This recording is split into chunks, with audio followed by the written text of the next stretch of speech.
Welcome to Central Park, everyone.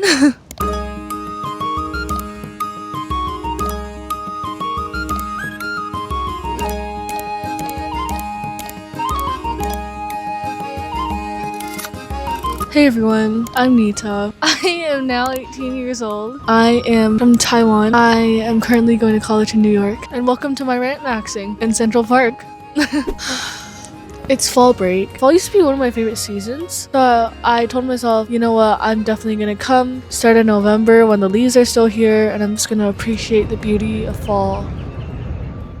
Everyone's always asking me what it's like living in New York. How is New York? I guess I'd answer that now. First culture shock when I came here was definitely the smell of the city. Everywhere you walk, you're going to smell urine and weed, and it's everywhere, especially downtown. But I do think that I've actually been kind of desensitized to it, which is really, really bad. How much urine am I smelling on a daily basis to get used to it and have it not be as intense and disgusting as before? The second culture shock is just, I guess, how confrontational and impatient everyone is here, or open to talking to one another, not necessarily confrontational. Like for instance, today I was getting my fruits in West Side Market and then I didn't realize where the line was. I was still like looking to see if there was like a line, and the person behind me goes, "Yo girl, there's a line here, get in line, there's a line here." I feel like in Taiwan there would have never been that interaction and I would have figured it out by myself, but here people are just gonna like point it out to you. Or like when I first got here in New York and I was at a record store and I picked out a Blossom Dearie record, which I later realized was signed, by the way. Blossom Dearie signed that record, which is insane. Only in New York, guys. Okay, that's another culture shock. But anyways, and then this grandpa who was next to me was just like, "Oh, that's a really good record you got there." That made me feel so good because I feel like older generations low-key have better music taste. Like, my point is, I would have never had that interaction with some old grandpa in a record store like that in Taiwan. So there's a lot of those mini interactions. Third culture shock, I guess the prices of everything are still a shock to me. I'm in an urban geography class and we were talking about access to the city, rights to the city, and how crucial public transportation is for every single individual to like access their rights, because you need to like be able to get places to actually like do things with your life. And I just feel like New York is so inaccessible in that way. Yes, the subway system is better than anywhere else in America, but it's also expensive. Every single time I want to ride the subway somewhere, I can go as far as I want, which is a good thing, but like the average person doesn't usually go that far on a daily basis. And every single time I take the subway, I have to pay $3. Like $2.9. They're gonna raise it to $3 soon, which is crazy. $3 is like 90 NTD, which is insane to me. Insane. Because in Taiwan, one ride is 18 NTD. That's a fifth of the price. A one-way trip is $3. So every time I go out, it's guaranteed two-way trip. And that's $6 down the drain. $6, 180 NTD. I could buy like a huge bowl of beef noodle soup. I could buy 30 dumplings. I could buy three cups of like boba tea in Taiwan, like large boba tea. The prices are crazy, and it's not just transportation, it's everything. I went to, okay, well this is in New Haven. I was at Yale recently. One bowl of beef noodle soup cost me $15, $16 actually with tax. $16? That's 480 NTD. What the heck? I could go to a fancy hot pot restaurant in Taiwan. Fourth culture shock, okay, some things are not exactly a shock, but it's just different. There's a lot of trash cans here, and it's really, really convenient because now I can eat stuff while I'm walking on the street and have somewhere to throw my garbage. But ironically, trash is just everywhere. It's so ironic. Like, fifth culture shock. Oh, I think it's really nice. Oh, guys, I'm smelling weed. Give me a second. Where is it coming from? Oh, it's the people behind me. Okay, I'm gonna move soon. Anyway, take my words with a grain of salt, but I feel like in Taiwan, I'm always like judged for my appearance. And maybe I am here in New York, but people don't make it evident. You know what I'm saying? Oh my god, guys, the weed smell.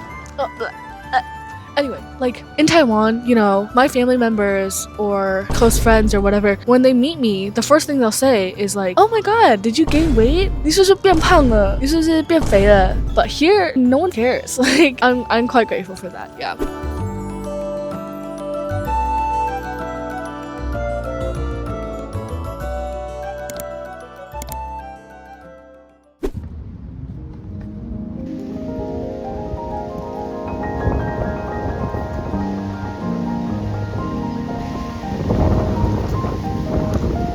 I'm currently sitting on a bench that says, "Enjoy the Day" by Dale R. Oyen. This guy lived from 1937 to 2002. He taught us the precious joy of life and the gift we've all been given. The lessons learned, we pass it on. Sit down, relax, enjoy it. So that's what I'm doing.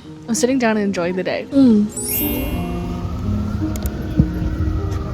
Guys, I have so many things against communal bathrooms. 2 days in a row, I went in and the first thing that greeted me that morning was a big pile of dump. Literal dump. Some people, they just completely had a really big dump and they decided not to flush the toilet for some reason. Do you know how horrifying that is? And it smelled so bad, and that was like the first thing that greeted me that morning. Like, I've gone to like shower, right? And people have left their pimple patches on the wall. Like, someone took it off and put it on the wall and it got like brown and orange. There has been someone who exploded a shampoo bottle or a lotion bottle or something and it looked like white mold and barf all over the floor. I mean, you don't have to be a basketball player to throw your paper towels in the trash can, you know? But people here can't. It's bad. Communal spaces are just bad. I feel bad for the janitors. They don't get paid enough to deal with us. And at the same time, I'm also just like, dang, even with janitors, like, it's disgusting.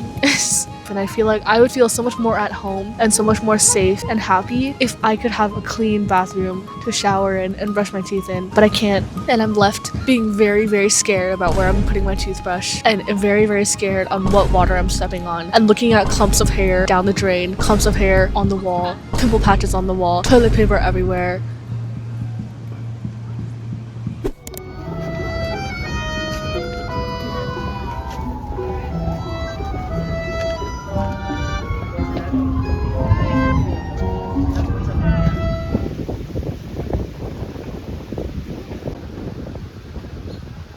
Okay, as I'm currently sitting here, I feel like I'm getting whiffs of horse poo. It is what it is, right?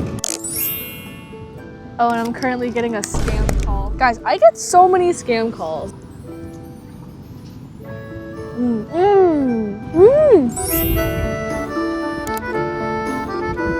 I feel like it's just really different from high school. Oh, guys, sorry. I just love seeing like leaves fall down from the sky. Anyways, I'm an introvert. I don't particularly like making plans with people to go and hang out and stuff like that.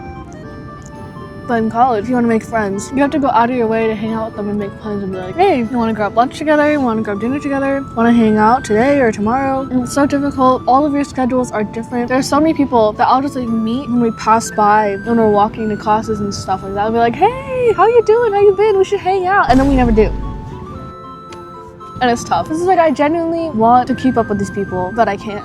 These blackberries are so good. I feel like there's a lot of relationships that are just like, I pass you in the hallway and I say hi. And at some point it just becomes we don't say hi to each other when we pass each other. And it hurts a little bit because it's just like, okay, we had something and now we don't. But you just have to deal with it. You just have to deal with it. I think for me, the easiest way to make friends has been through clubs, because in classes, you don't really talk to people in classes. I'm part of debate and dance. So clubs have been the best or easiest way for me to make friends with people because we already have a connection. But otherwise, I really do think socializing is tough. Most of the time I just do things by myself, which I love. Like right now I'm in Central Park by myself. This is the best thing I could be doing during fall break. But I don't know. I look at a lot of other people's like Instagram and social media, or I just look at them during daily life, and they're always with like a particular friend group, and I'm just like, how the heck do you do that? So it worries me a little bit that my social life seems kind of different from everyone else. But at the same time, other than feeling bouts of loneliness, sorry, I shouldn't be talking while I'm eating. But anyway, I'm actually quite content with my social life in college for now. I have met a lot of really cool people, and I'm really grateful for that. So if you're watching, if you're part of any of the clubs that I'm a part of, thank you for making college better for me.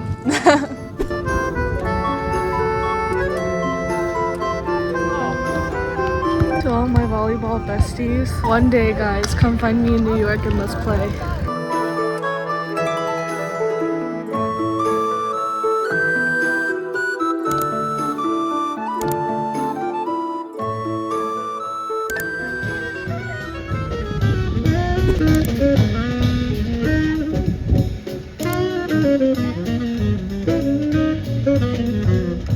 Okay guys, let's talk about turning 18 because I recently turned 18 and I want to talk about it.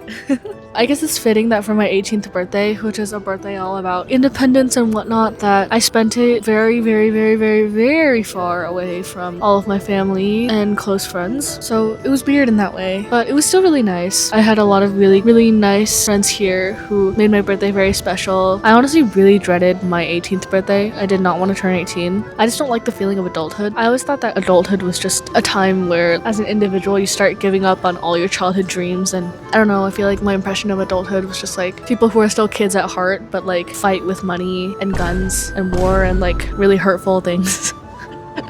I think going into adulthood, I just want to be someone who like pursues the life that I want, regardless of whether or not that's going to make me financially secure, I guess. I don't know, I'm sad. I want to stay a kid because I like being able to do kid things, but I will find a way to make adulthood fun for myself because I have no other choice. I guess I'm also talking about college too, but like I'm really starting to feel how much autonomy I have over shaping my future, but also with this freedom and independence just comes so much responsibility. Like I have to fight for my comfort. I have to fight for a house, nice living conditions for myself now instead of my parents. It's a really weird feeling. I'm just surprised by how much I get homesick, how much I miss my parents and my brother and my friends, how much I miss my friends and my parents and my brother because I was someone who was like so ready to leave. I remember literally bawling my eyes out the first night I slept in my college dorm. Going to college is weird. For the first time in your life, you feel truly on your own. I feel like to some degree, I still have a safety net. College is still not society. There's still so much that's like I'm insulated from and I'm protected from. But at the same time, I'm getting a taste of what it is to be independent and like I'm getting peeks of what it'll be like in adulthood, living on my own, fighting for myself. And it's weird. I'm not making any sense. I don't know. It's nice being a kid. I had a really, really good childhood, and I really appreciate my parents for that. I feel like they gave me a really good life. I had such a good time.